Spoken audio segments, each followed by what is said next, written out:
Então, aí é o que acontece hoje. Mas pra gente entender, que você explicou pra gente aí, tipo assim, são três poderes, executivo, legislativo e o judiciário, né? O legislativo é que vai criar as normativas, isso aí são os deputados, vereadores, né? Até quem não entendeu isso aí, o deputado, o vereador é que geralmente vai estar responsável por criar uma lei e fiscalizar, né? O Senado. E aí você pega o executivo, vai ser o prefeito, o presidente, que é o cara que vai agir, é quem fica com a verba na mão, que faz a execução dos projetos, e você tem o judiciário, que aí sim, são os ministros e os juízes, né? É isso. Exato. O que você fala aí, Rogerão, por exemplo, do que você vê hoje, por exemplo, do Supremo em especial, né? Tá habilitando, porque eu não sei se era função, por exemplo, do Supremo fazer mandato de prisão. É isso? Pode acontecer nessa situação? O que nós temos que entender é o seguinte. Primeiro, assim, só pra gente voltar um pouco aqui. Boa. Mas depois a gente vai voltar, é só porque eu já tava no gancho. Então só pra... Fala aí. Essa questão. Mandado de prisão, ele é proveniente... A Constituição determina duas formas de uma pessoa ser presa hoje legalmente. Ou ela está numa situação de flagrante. Então, uma pessoa hoje que estiver presa, ou ela está presa, eu falo legalmente, ou ela está presa em razão de uma situação de flagrante delito, porque ela foi pega praticando um crime ou acabando de cometer o crime, situação de flagrância, flagrancial, ou uma situação de mandado judicial.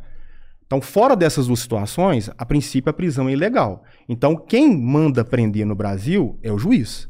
E quando nós falamos de juiz, nós temos os juízes de primeiro grau, nós temos os tribunais, nós temos o Supremo Tribunal Federal. Então, o mandado de prisão, ele tem que ser expedido por um órgão judicial. Agora, quem é que vai expedir esse órgão judicial? Aí depende muito de quem é o autor do crime. Então, por exemplo, o Supremo pode expedir mandado de prisão? Pode. Pode. Por quê? Porque existem casos, existem situações que são de competência originária do Supremo. Então, por exemplo, julgar um ministro. Quem que julga um ministro? É o Supremo Tribunal Federal.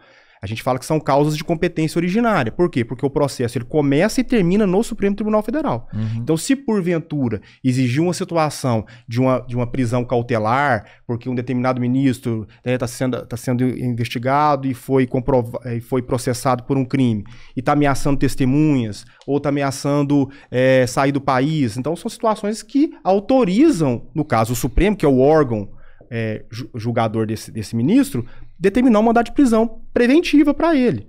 Ou, se caso seja julgado definitivamente, uma ordem de prisão definitiva. Então, essa vai partir do Supremo.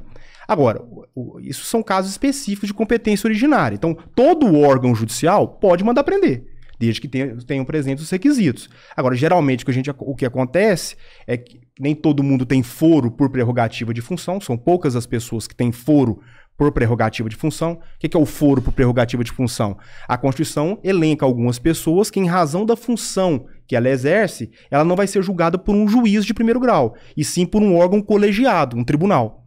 Então, isso a Constituição determina. Então, o ministro é um caso, né? Governador é outro caso. Então, quando esses processos começam e terminam lá, é o órgão originário que vai determinar a prisão. Mas não é a grande maioria dos casos. Então, por exemplo, se uma pessoa, né, comete um crime aqui em Araguari, por exemplo, não foi presa em flagrante, mas há uma situação que autoriza a decretação da prisão, vai ser o juiz criminal aqui de Araguari que vai expedir um mandado de prisão.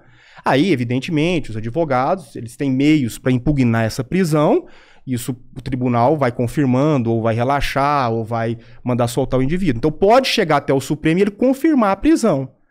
Então, não sei se eu me fiz compreender, mas assim, o Supremo ele pode expedir um mandado de prisão nos crimes de competência originária dele, e o Supremo pode confirmar prisão via recurso, até que você chegue lá.